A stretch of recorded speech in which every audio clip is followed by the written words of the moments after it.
Hello, everybody. Dr. White here, coming at you for Module 6, the Reflective Essay Unit. So this video is going to serve as your introduction to the module. I'll briefly address the goals of the assignment, and I'll send you on your way.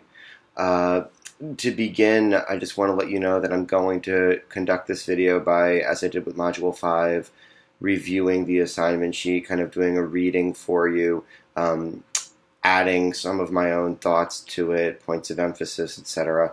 So it's probably to your advantage to read the assignment sheet all the way through if you haven't yet done so, and then come back to this video once you've had that experience. So go ahead, do that now, pause me, and come back to me. If you've already read the assignment sheet, then obviously continue watching. So, a few times this semester, most recently with Module 5, I've asked you to engage in reflective writing. Now, I haven't introduced this as a standalone genre yet, but the author's note with your public writing project really should have prepared you to complete the Module 6 assignment. So what do we mean, first of all, by a reflective essay, and why is it important? Because I think it's pretty easy to dismiss reflection as indulgent, meaningless, unimportant. In a way, it doesn't seem like you're producing something for a reader other than yourself, so it can seem like effort that may not necessarily have an immediate payoff. And while that's true in the sense that the audience for a reflective essay is ultimately you, well, and me, I would encourage you to think a little more deeply about it, because just like checking your appearance before you go to a formal event or a social gathering, we can learn a lot about what we're doing, why we're doing it, and how to improve our work going forward by engaging in candid, honest, detail-oriented reflection. So in terms of writing and this course, and really any process-based curriculum, reflection is helpful for a number of reasons. Most importantly, I think it offers you the opportunity to take stock of what you've done and articulate a very clear takeaway. Writing, there are certainly demonstrable skills, many of which you have learned and demonstrated over the course of the last month and a half. Research, evaluating sources for credibility, writing to a scholarly or professional or public audience, using layout and formatting elements appropriately depending on genre, audience, and purpose, rhetorical strategy, engaging differently with different audiences, have different needs, learning to recognize those needs. These are all things that you've demonstrably done this semester. So what we want to do as we move towards a conclusion is give you a format to recap that a bit, but more so to let you know, hey, I really did learn how to do these things. There are distinct skills I can take away from this. There are repeatable, reproducible actions I can engage in. And I know that I'm going to be able to do this again on my own, whether it's in future courses or in your career, or if you go on to graduate or professional school. It's really important that you be able to recall what you did here, and that you be able to recognize the situations you enter where these skills are going to be useful. I'm thinking particularly, say, of writing for a scholarly audience, especially in the health professions, as continuing education and licensure is so important in so many ways. If you want to reach a scholarly audience concerned with knowledge making, a lot of the conventions that we practiced in Module 3, but also that we identified even earlier, are going to really stand out to you. And in the event that you go on to do original research and that you want to really create knowledge in your field, being attuned to the means and methods of knowledge production will, of course, inform that. And when it comes to professional conferences and networking, from what I've read so far of the scholarly dialogues, everybody really has done really well finding common ground across specialties, but within discourse communities and communities of practice. So these are some of the skills that you've learned, and these are the things that they're not going to be presented to you with this explicit academic focus that we have here, but you're going to encounter this throughout the entirety of your future studies and career. So being able to recognize when to employ these skills is important, and the reflective essay is kind of designed to allow you to do that, to really feel that confidence, but also to distinctly remember, okay, I'm dealing with people here who have been in the field for a long time. I need to have a common vernacular with them. I need to understand which jargon to employ, but I also need to recognize, hey, I'm talking to somebody who's worked in the field for 20 years. They may not be as up to date on some of the latest developments as I am, so I need to be able to translate that knowledge a bit, even as I meet the needs of a professional and informed reader. So you can see how even some of the goals and objectives that we've confined to individual modules really are going to overlap in the world. So that's some of the kind of justification, the support for doing reflective writing. Now let's go ahead and look at the assignment sheet.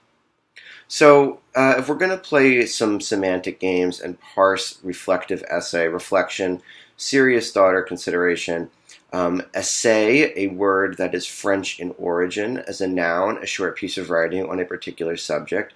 The verb use, a trial or attempt, I'm going to give it an essay. Think about when you've written essays in your academic career. Strictly speaking, an essay is an exploration of an idea. It's a piece of exposition. So, yeah, you're trying something out. Evidence, available body of facts or information, development, you can read this on your own. So keywords there that we're going to play with, and how do they kind of come together. We are going to look with the reflective essay at all of your work from this semester. You're going to create a short piece of writing offering serious thought or consideration on the particular subject of your work in this course. So your work, what you've done both in discussion posts, what you've done collaboratively, what you've done with revision, what you've done with final drafts, what you've done with your interactions with me for most of you, this is all work that you've done. And you are going to employ it as evidence in this essay to support your analysis of your projects, essentially. So it's helpful to keep in mind, and I'm on the, I guess I'm on the technically third paragraph of the assignment sheet here. It's helpful to keep in mind the several regular activities that we all completed. We analyzed example texts, you drafted a project, you engaged in peer review, you revised your draft, we analyzed text from rhetorical situation, audience, purpose, genre, style, and we moved from researching and reading early on to formal analysis of genre, to creating content for 3 distinct audiences and to meet distinct purposes. So there was a real trajectory there from learner to knower, from student to peer educator, from reader to writer. These are all transitions that we made. Now, of course, these processes are not so neatly segmented in professional and scholarly life, but for our purposes, it's time for you to look a little bit at what you did as development, because you did. You also might consider throwing in the key terms reader, writer, discourse community, community of practice, and you might consider this whole course in some senses an initiation into the discourse community and community of practice.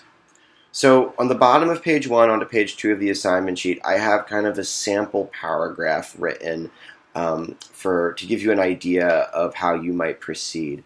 Now, this form, you'll notice it begins with a very brief summary of the research you conducted, pointing to a course material. What I mean by that is it considers your research through the lens of what we did in here. So rhetorical and formal analysis, audience, genre, purpose, and then from there it moves into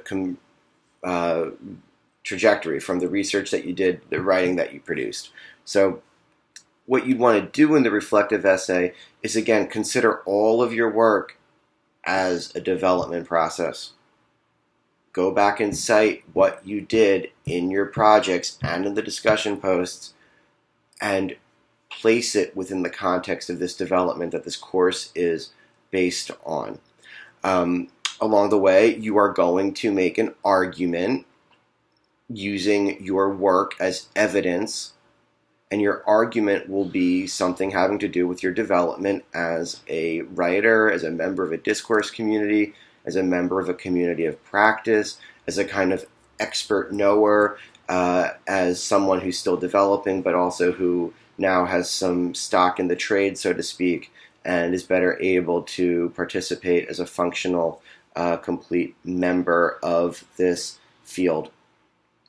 So what are we going to do in the reflective essay? You're going to probably want to cite yourself a little bit. So I would really, really, really suggest short, emphasis on short, like a sentence at most, quotations from a variety of projects. I would suggest similarly short quotations from some of your sources. If you actually want to quote some of your source analysis work, maybe some of the sample stuff that you looked at for discussion posts, that might be helpful. And what we want to do here is really take a candid look at your work and show those moments of growth. Maybe show some of the stronger points of your work this semester, show some points where maybe you sensed that you struggled, show those growing moments. It's not really meant to be a confessional. It's not really meant to say, oh, I really screwed up this part. I mean, if you want to mention that, you can, if you did. But it's really more about formulating a written reflection on your development and growth as a reader and writer. Note that I'm repeating this several times. It's not just haphazard. There's a reason I'm repeating it. But also to demonstrate the self-awareness that you're going to need to be functional moving forward. So do be candid. If you really think you've done excellent work, and many of you have, go ahead and say so. And but you have to show it, right? You have to say, well, the assignment said that the objectives were A, B, and C, and I completed this by doing A, B, and C in my work when yada yada, short quotation. Go back to the course schedule and look at the learning objectives for each module. You can look at assignment sheets as well. And you really want to put as much of this together as you can. The point of this essay, like I've said several times now, is to show your growth and development and to place your actual work within the context of the course. I'm going to upload a few sample projects that you can look at to get ideas for your own work here. In closing, a note on citation. Because all of the work we're dealing with here is your own and it's particular to the course, I'm not going to ask you to go through the machinations of creating works cited entries for your own work. You should include, though, a works cited page if you use material from outside your work. So, for instance, sources that you used maybe in your annotated bibliography, if you go back and quote them, you need to include that. Course assignments, lectures, discussion posts, all of that should be cited using in-text citation, and I give an example of that in the assignment sheet. For instance, when you say the scholarly writing peer review, I know exactly what you mean by that, so you don't need to go through and put that in the works cited. Just be clear about it in the writing, make it the subject of the sentence, as I did in that example, and you're fine there. Word count. This is an assignment where, because you have so much material to work with, it's really easy for this to sprawl, okay? Look, 1,200 words is probably too short for this. Like, it's probably impossible to do this sufficiently in 1,200 words. But 1,800 is really the maximum that I'd like you to hit because, again, short quotations. Selection is more important than volume. Precision is more important than volume. Selection and precision and potency. So, as always, email, post to the board, any questions or concerns. Happy to get back to you on this. Really enjoy reading your work so far this semester, and I'm looking forward to finish it out strong. So, happy summer. It's the first day of summer when I'm recording this. Talk to you later.